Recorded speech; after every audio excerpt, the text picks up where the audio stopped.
This is the YouTube edition of my book, A Course in Miracles Workbook Nuggets.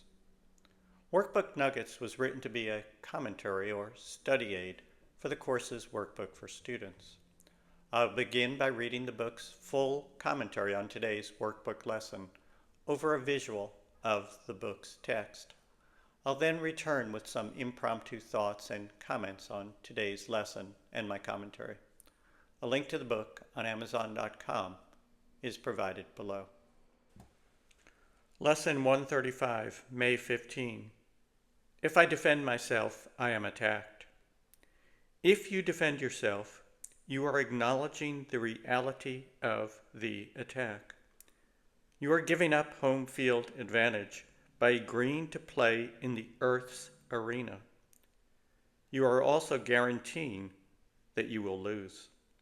No one wins in Earth's arena.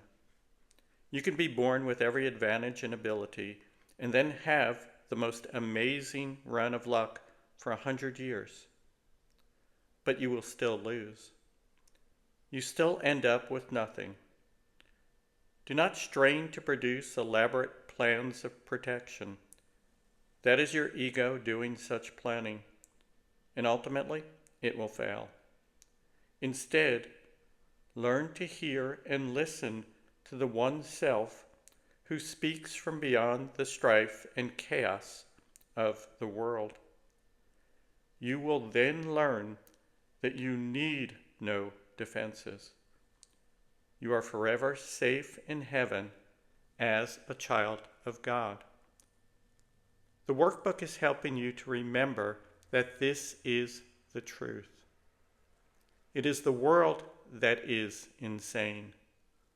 But do not make the mistake of thinking that the lesson is telling you to be content with your suffering here while pinning all your hopes on a future world. You are being offered the choice of the future world now. Life here and now becomes easier when we understand and remember the truth.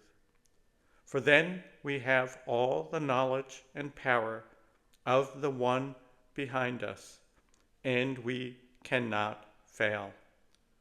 That is the team I want to be on.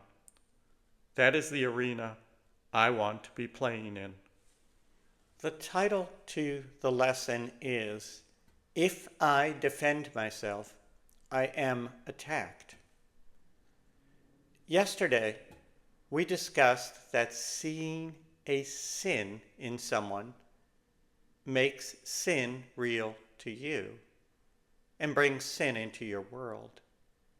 Well, seeing something to defend against brings attack into your world in a similar manner. It is the perception, the interpretation that makes things real. As course students who want to see reality, we want to see neither sin nor attack.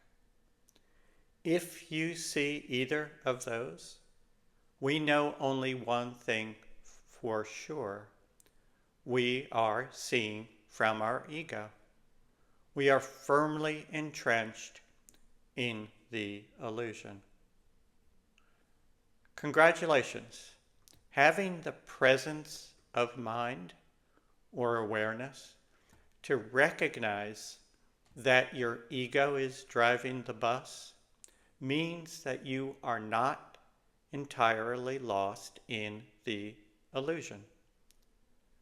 Your mental presence gives you the little space or separation needed to take the next step, to ask the Holy Spirit for help.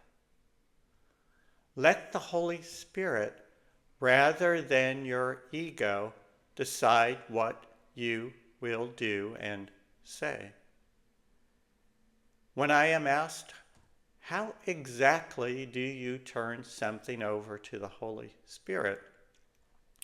I respond that unless you are truly out of your mind with rage, you know when your ego is rearing its unsightly head. When you notice your ego striving to get its way or to preserve its self-image, pause and ask for another way. This is your invitation to the Holy Spirit, the part of your mind that is not lost in this world. And just as you know when you are acting from the fear and anger of your ego, you know when you are responding from the love of the one self instead. And not only is this spiritual progress, the result in the world will be better for all involved as well.